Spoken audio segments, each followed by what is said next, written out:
انت مالك كتخمم اصاحبي؟ اصاحبي راه 13 عام ما دزنا ضربت شي انا اصاحبي. وكي درتو ليها؟ بارزة. وناويين ندوزو عاوتاني؟ ولا زادو شي بارزة اخر نقدروا نديو.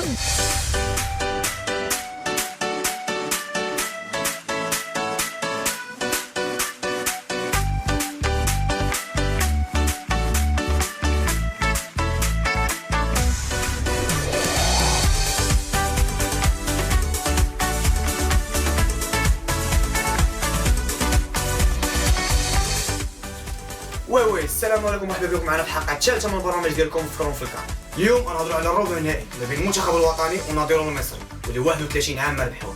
قبل ما ندويو على الماتش غادي نشوفوا الشعب المغربي كيفاش احتفل.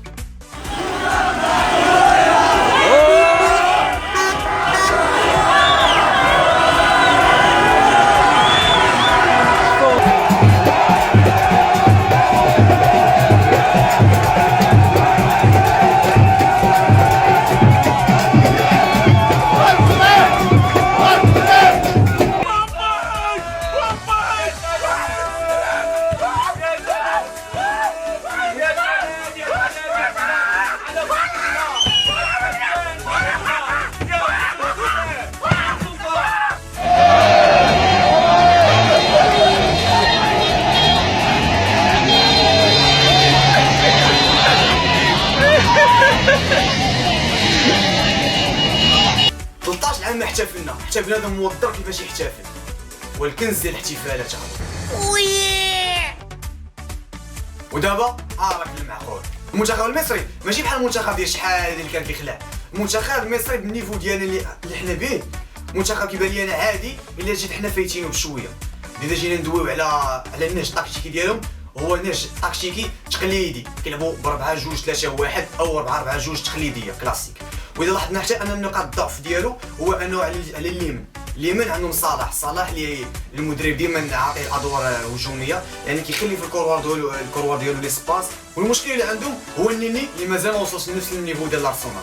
القوه ديال المنتخب المصري كتكمل صلاح نجم روما. صلاح اللي جا من تمريراتين عطاو بهم الهدف الاول والهدف الثاني من ضربات خطا بوم صداع الراس. تريزيغي اللي كيدير دور تكتيكي كبير. وبالنسبه لي انا احسن تغيير هو كهرباء اللي دخل 2 ماتشات عطى الفارق. ودابا ندويو على اعظم لاعب في المنتخب المصري هو الحضري 45 عام ومازال قادر يعطي. اللي ما كاين حتى شي بيه في 3 ماتشات وعنده 4 كؤوس افريقيا وصيفط 2 جوال للسبيطار. سمعت بحال كيدير الشعوذه والله اعلم. الحضري قافل جونه صدقني انا بالجن والعفاريت يا ضنايا. ندوز للمنتخب الوطني ما بين نقاط الضعف ديالو هو الاظهره ديرار ومنديل. اللي دفاعيا ضعاف ولكن هجوميا تبارك الله عليهم. غير مدرب المنتخب الوطني حتى واحد ما عارف شكون اللي غيلعب في الهجوم. 3 الماتشات شفنا العليوي وشفنا بوهدوز وشفنا الناصر يعني ما كاين حتى شي واحد مهاجم قار اللي ديما كيلعب عليه.